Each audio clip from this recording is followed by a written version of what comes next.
কাবা ঘরের 4টা কর্নার আছে, এর মধ্যে একটা কর্নারের নাম হচ্ছে রুকনুল হাজারিল আসওয়াদ, ব্ল্যাক স্টোন কর্নার। এই হাজারুল আসওয়াদের এই কর্নারে একটা পাথর আছে, এই পাথরটাতে চুমু দেওয়ার জন্য লোকজন ধাক্কাধাক্কি করে। আপনারা যারা হজ উমরা গিয়েছেন দেখছেন না, এই হাজারুল আসওয়াদে চুমু দেওয়ার কারণ হচ্ছে এই পাথরে চুমু দিলে যিনি চুমু দেয় তার গুনাহগুলো এই পাথর টেনে নেয়। এই হাজারুল আসওয়াদ পাথর আপনার পক্ষে সাক্ষী দিবে, এটাকে আল্লাহ ঠোঁট দিবে, মুখ দিবে, চোখ দিবে, আর আল্লাহর সামনে দাঁড়িয়ে কিয়ামতের দিন বলবে, আল্লাহ আমার এই বান্দা তার 2 ঠোঁট দিয়ে আমাকে চুমু দিয়েছিল, এর জান্নাত না দেওয়া পর্যন্ত আমি এই পথকে ছাড়বো না।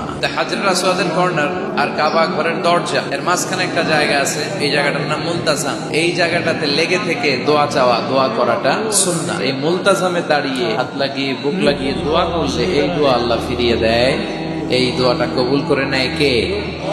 সাহাবারা এটা করতেন। কিন্তু এই মুলতাজামে তো সহজে জায়গা পাওয়া যায় না, লক্ষ লক্ষ হাজী সাহেব মুআতামিরুন উমরাকারীরা ধাক্কাধাক্কি করে ওই জায়গায়। তো এক ইমাম সাহেব সে অনেক ধাক্কাধাক্কি করে যুদ্ধ করে মুলতাজামে হাত লাগানোর সুযোগ পেয়েছে।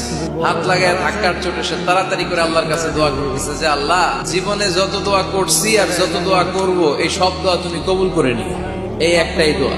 হি ওয়ার্ক স্মার্ট, সে স্মার্টলি কাজ করেছে। It doesn't work hard. সে কষ্ট করে ওদিকে ধাক্কাধাক্কির মধ্যে, আল্লাহ আমারে গাড়ি দাও, বাড়ি দাও, নারী দাও, এটা লাগবে ওটা লাগবে, আমার অসুস্থতা, আমার শাশুড়ি অসুস্থ, আমার আম্মা অসুস্থ, এরে ভালো করো, এরে সম্পদ দাও, এর দারিদ্রতা বিমোচন করো, এত কিছু এখানে করার সুযোগ নাই। ওইখানে ধাক্কাধাক্কি, ওখানে যুদ্ধ। এবার ওইখানে এই দোয়া যদি কবুল হয়ে যায়, এবার বাড়িতে এসে দোয়া শুরু। সুবহানাল্লাহ পড়ে।